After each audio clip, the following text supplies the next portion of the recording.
आप सबको जय मसीह की बाइबल ज्ञान हिंदी यूट्यूब चैनल में आपका स्वागत है।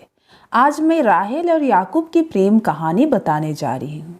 इसका वर्णन बाइबल की पुस्तक उत्पत्ति अध्याय 29 1 वचन से 30 वचन में आपको मिल जाएगा।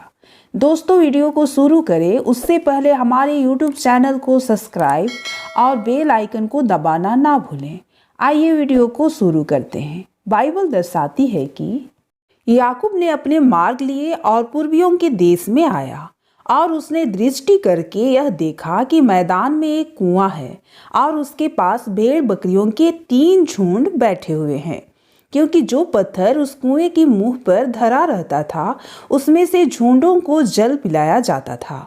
वह भारी था और जब सब झुंड वहां इकट्ठा हो जाते तब चरवाहे उस पत्थर को कुएं के मुंह पर से लुढ़काकर भेड़ बकरियों को पानी पिलाते और फिर पत्थर को कुएं के मुंह पर ज्यों का त्यों रख देते थे।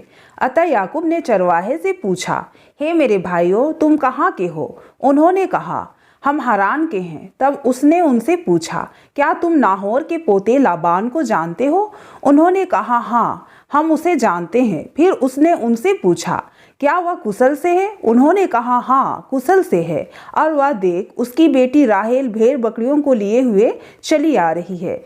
उसने कहा, देखो, अभी तो दिन बहुत है, पशुओं को इकट्ठा होने का समय नहीं है, इसलिए भेड़ बकरियों को जल पिलाकर फिर ले जाकर चराओ। उन्होंने कहा, हम अभी ऐसा नहीं कर सकते।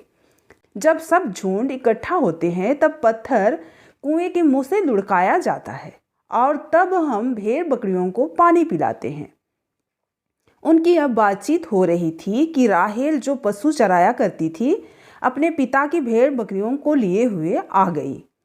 अपने मामा लाबान की बेटी राहेल को और उसकी भेड़ बकरियों को भी देखकर याकूब ने निकट जाकर कुएं के मुंह पर से पत्थर को लुढ़काया, अपने मामा लाबान की भेड़ बकरियों को पानी पिलाया। तब याकूब ने राहेल को चूमा और ऊंचे स्वर से रोया। और याकूब ने राहेल को बता दिया कि मैं तुम्हारा फुफेरा भाई हूँ, रिबका का पुत्र हूँ। तब उसने दौड़कर अपने पिता से कह दिया। अपने भांजे याकूब का समाचार पाते ही लाबान उससे भेंट करने को दौड़ा और उसको गले लगाकर चूमा, फिर अपने घर ले आया। और याकूब ने लाबान से अपना सब वृत्तांत वर्णन किया। तब लाबान ने याकूब से कहा, तू तो सचमुच मेरी हड्डी और मांस है। और याकूब 1 महीने भर उसके साथ रहा। तब लाबान ने याकूब से कहा, भाई बंधु होने के कारण तुझसे मुक्त सेवा कराना मेरे लिए उचित नहीं है, इसलिए कह, मैं तुझे सेवा के बदले क्या दूं? लाबान की 2 बेटी थी, जिसमें से बड़ी का नाम लिया और छोटी का राहेल था। लिया की तो धुंधली आंखें थी, पर राहेल रूपवती और सुंदर थी। इसलिए याकूब ने, जो राहेल से प्रेम करता था, कहा, मैं तेरी छोटी बेटी राहेल के लिए 7 वर्ष तेरी सेवा करूंगा। लाबान ने कहा, उसे पराये पुरुष को देने से तुझको देना उत्तम होगा, इसलिए मेरे पास रह। याकूब ने राहेल के लिए 7 वर्ष सेवा की और वे उसको राहेल के प्रेम के कारण थोड़ी ही दिन के बराबर जान पड़ा। दोस्तों, लाबान की 2 बेटी थी, जिसमें बड़ी बेटी लिया, जिसकी आंखें कमजोर थी, लेकिन लाबान की दूसरी बेटी राहेल बहुत खूबसूरत थी। दोस्तों, यहाँ यह दर्शाया गया है कि याकूब ने, जो राहेल से प्यार करता था, वह लाबान का 7 वर्षों तक सेवा करने के लिए तैयार हो जाता है और 7 वर्ष तक सेवा करता है और उसे लगता भी नहीं है कि उसकी सेवा करते हुए 7 वर्ष पूरा हो गया, क्योंकि वह राहेल से बहुत प्यार करता है। 7 साल लाबान की सेवा करने के बाद याकूब ने लाबान से कहा, मेरी पत्नी मुझे दे और मैं उसके पास जाऊं, क्योंकि मेरा समय पूरा हो गया है।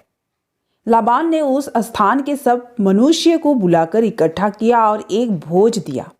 सांझ के समय वह अपनी बेटी लिया को याकूब के पास ले आया और वह उसके पास गया। लाबान ने अपनी बेटी लिया को उसकी दासी होने के लिए अपनी दासी जिल्पा दी। भोर को मालूम हुआ कि यह तो लिया है, इसलिए उसने लाबान से कहा, यह तूने मुझसे क्या किया है? मैंने तेरे साथ रहकर जो तेरी सेवा की, तो क्या राहेल के लिए नहीं थी? फिर तूने मुझसे क्यों ऐसा छल किया? लाबान ने कहा, हमारे यहाँ ऐसा रीति नहीं कि बड़ी बेटी से पहले दूसरी बेटी का विवाह कर दे। मेरे दोस्तों, लाबान ने याकूब के साथ छल किया। उसने राहेल को देने का वादा करने के बाद अपनी बड़ी बेटी लिया को याकूब को देता है। और जब याकूब लाबान के छल करने के बारे में बोलता है, तो वह अपनी परंपरा के बारे में बोलता है कि बड़ी बेटी के होते हुए छोटी का विवाह नहीं किया जा सकता। दोस्तों, आज भी हमारे घर, परिवार, समाज में कहा जाता है कि बड़ी बेटी के होते हुए छोटी का विवाह कैसे किया जा सकता है। और ये बात भी सही है। माँ बाप तो अपने सभी बच्चों का भला हो चाहेंगे ना। याकूब की नाराजगी पर लाबान ने कहा, इसका सप्ताह तो पूरा कर, फिर दूसरी भी तुझे उस सेवे के लिए मिलेगी जो तू मेरे साथ रहकर और 7 वर्षों तक करेगा। याकूब ने ऐसा ही किया और लिया के सप्ते को पूरा किया। तब लाबान ने उसे अपनी बेटी राहेल भी दे दी कि वह उसकी पत्नी हो। लाबान ने अपनी बेटी राहेल की दासी होने के लिए अपनी दासी बिल्हा को दिया। तब याकूब राहेल के पास भी गया और उसकी प्रीति लिया से अधिक उसी पर हुई, और उसने लाबान के साथ रहकर 7 वर्ष और उसकी सेवा की। दोस्तों, याकूब राहेल से बहुत प्रेम करता था, इसलिए लाबान ने फिर 7 साल राहेल के लिए अपनी सेवा करवाया और याकूब राहेल के प्रेम के लिए फिर 7 साल लाबान के पास रहकर लाबान की सेवा की। फिर लाबान ने आखिरकार राहेल को याकूब की पत्नी होने के लिए दे दिया। तब याकूब राहेल के पास गया। याकूब लिया से अधिक राहेल से प्रेम करता था। दोस्तों, आशा करती हूँ कि राहेल और याकूब की कहानी आपको अच्छी लगी होगी। अगली कहानी के लिए आपसे इजाज़त चाहती हूँ। हमेशा खुश रहिए, मुस्कुराते रहिए। जय मसीह की।